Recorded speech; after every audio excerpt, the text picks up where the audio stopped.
Hey, welcome to 8.1 Part 2. So we're just going to kind of continue where we left off at the top of the page here with this second translated graph. So I'm going to follow the same process we did with that first example. So, and again, pause the video if you want to try it on your own, and then you can check your work. But step 1, I'm going to graph it without the translations. So that would look like y equals 2 times 3 to the x this time. And it is very similar to what we just did, so be careful. But the y-intercept this time is at 2 instead of at 3. And then when I find my other point, I'm going to try plugging in a 1 for x, and I actually end up with 6 again. So 1 comma 6 is still the second point. 1, 2, 3, 4, 5, 6. All right, so that is my graph without the translations. So let's follow along and do step 2 next. So step 1, I graphed it. Step 2, I'm going to move my asymptote. Here's my asymptote originally. I am thinking when I look at this, I see a plus sign, so I'm thinking left 2. H is the opposite of what you expect. And then I'm thinking up 1 for the plus 1. So I'm going to move my asymptote up 1. So my new asymptote is at y equals 1.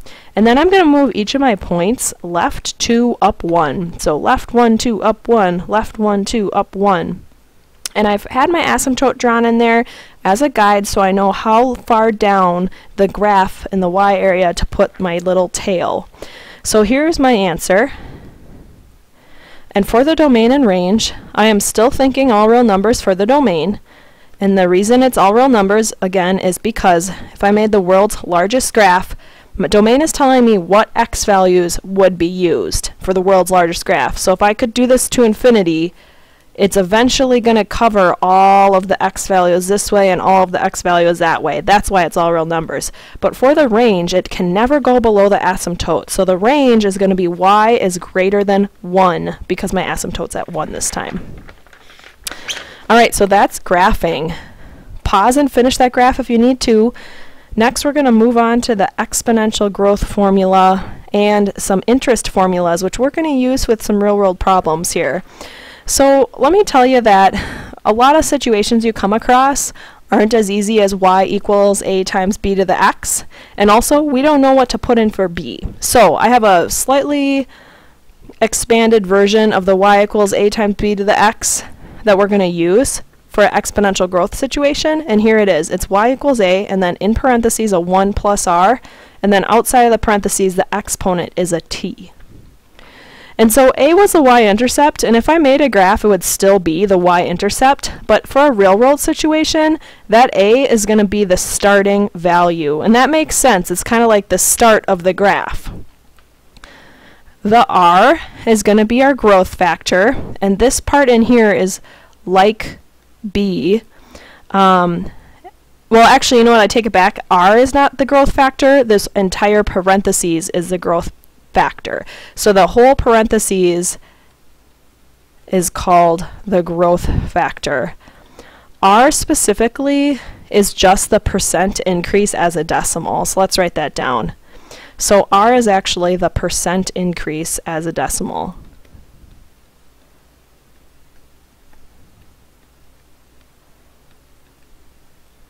And just a quick reminder, random, if I had 45% as a decimal, remember, move the decimal point 2 places to the left. Okay, ask me more about that in class if needed. And then last but not least, I got the t value. That's going to be the years since the start happened. And by the way, it's not always years, but about 90% of the time it is going to be the years. So that's why I want to say that. So the years since the start is t. All right, let's do an example of this. In January of 1993, there was 1,313,000 internet hosts. During the next 5 years, the number of hosts increased by 100% per year. All right, so here I have my starting amount. Here I have my percent increase. I have my starting date, and then it tells me during the next 5 years. We don't know yet if we're actually going to use that information or not. That might just be there to tell us for how long the model is valid. All right, step A, I want to write a model, and it says given H in millions, and then T is the years past 1993. When they say in millions like that, what they mean is they want you to translate your number into millions. So there's 1 million, and then 313,000 would be represented by 0.313. And then I could say million. So that's that translated. All right, so that is going to be my A value. It tells me to use H instead of Y, because H is going to be represented by the hosts. So I'm going to say Y equals 1.313. All right, in the formula I have a 1. And then I have to put in right here R. So R is my percentage as a decimal. So in my mind I'm thinking move my decimal 2 places to the left. So it's going to be 1.0, so just 1. And when I am making a model, leave T as T. So I don't want to fill in anything for that yet. I want to leave T as T. So my final model looks like this. Actually, you know what? I said we're going to use H, and then I didn't even write it down. So it's supposed to be H equals 1.313, and then 1 plus 1 is 2. All right, there we go. So that is my model. Part B asks, how many hosts were there in 1996? So actually, they're really asking us to use our model, and they told me 1996, so I got to figure out what T is. And in my mind, I am thinking 1996 is 3 years past 1993. So in my mind, I'm thinking, okay, T is 3. Let's fill this into the formula. I got 1.313 times 2 to the 3rd power.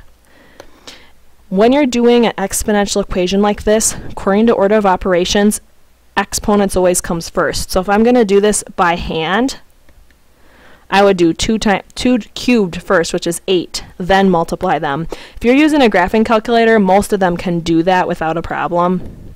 But if I round it, I end up with 10.5. So 10.5 million is the answer. All right, step C asks us to graph the model, but I'm going to read ahead a second and see that step D wants us to use the graph to estimate the year when there was 30 million hosts. And remember how I said the H or hosts was the Y value? That means I'm going to want the Y values to go up to 30. So when I'm thinking about labeling my graph here, instead of going 1, 2, 3, 4, 5 like I maybe normally would, I want it to go up to 30. So I'm going to label it by 5s. So I'm going 0, 5, 10, 15, 20, 25, 30. And when I'm graphing this, that is again representing how many hosts in millions. How many hosts in millions? And then my other variable, the X variable, is representing the time. So I'm going to say that is the time in years. Now, normally you just have to graph 2 points, but in order to actually do part D, which is estimating, we need to be a little bit more exact here. So what I'm going to do is create a table of values, and we'll just find the first several just to make sure that we have a nice graph, a nice enough graph that I can do some estimating. When X is 0, that is the Y-intercept actually, so that one's just 1.313.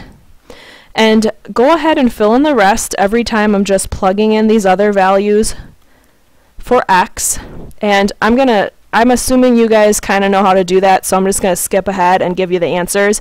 So when I put a 2 in for X, it's 5.252. When I put a 3 in for X, 10.504. When I put in a 4 for X, 21.008.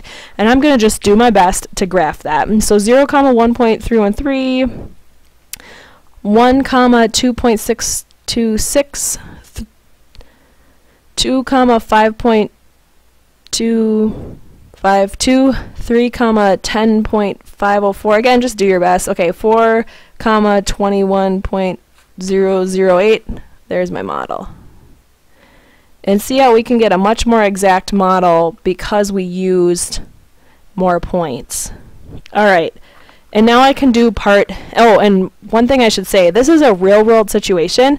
You can't have a negative time. So we're not going to go below 0 this time because we can't have negative years in this situation. or in any real world situation, you can't have negative years. So when you're doing a real world graph, you will always start at 0. All right, part D. Use a graph to estimate the year when there were 30 million hosts. That's my Y value. So I'm going to kind of draw in a line if you need to kind of help yourself. But I'm looking for that spot. So let's just kind of scroll down. It looks like it's at approximately 4.75. And that's a guesstimate, but that's the best we got. So I'm going to guesstimate 4.75 years. So what year were there 30 million hosts?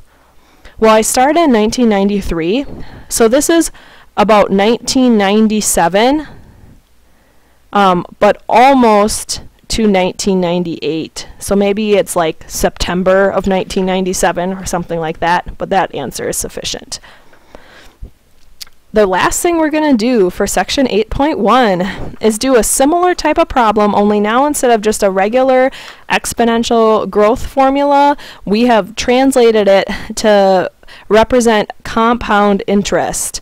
And this has a new formula. Here it is, and I'll explain what each of these things mean in a second, but it's A equals P, and then in parentheses 1 plus R over N, and then N times T is the exponent.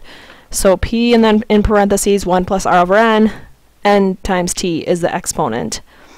All right, this time the P, it's actually a P because it stands for principal, but that's still the starting amount, so still like A value or the y-intercept if you're going to graph it, same thing. R is still the rate as a decimal. I'm going to erase some of this stuff so I have more space. All right, so R is the rate as a decimal. And T is still the time.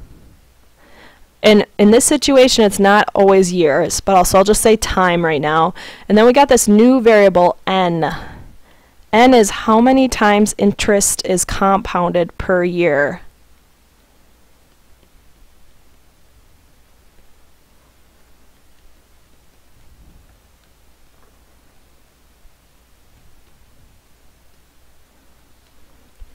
All right, and then A stands for the ending amount. All right, so what I mean by N is how many times it's compounded by year. You guys may or may not have known this, but interest is not always compounded once a year. Interest is compounded more than once a year. So sometimes interest is compounded annually, which is once per year, so say N is 1. Could be quarterly, which is 4 times per year, so N is 4. It could be weekly, which is 52 times per year, because there's 52 weeks. It could be monthly, so 12 times per year, or it could be daily, so 365. So when I'm going to do this next example here, it has the same starting amount, and the same R, change it to a decimal, every time, and actually it told me after 1 year, so T is going to be 1, but N is going to change every single time. So let me show you how this formula is used. I'm going to plug in my P value, which is 1,000. I'm going to plug in my interest rate as a decimal. N is 1 this time, and then N is 1, T is 1. When you type that into your calculator, you end up with $1,080. All right, so let me show you quarterly because it looks a little bit different when you do that with a number besides 1 right here and here. Okay, so I still have a principal amount of 1,000. Now the rate is still 0.08, and notice I'm just plugging things into the formula, so I'm not doing anything fancy right now. All right, a few things to comment on. If you're going to use your calculator, make sure those go together. I would recommend, well, you know what, honestly, if you have a graphing calculator, you can just type it all in. Sometimes students don't have a graphing calculator, so I'd recommend do this part first, figure out what that is, and then times by 1,000. Your choice, though. You should end up with 1,082 and 43. All right, try the rest, and then check your answers. I'm going to write them down quick before I run out of time. So here's what you should have for the other ones. go ahead and try those, and then we'll say more in class. Thanks for listening. Talk to you soon.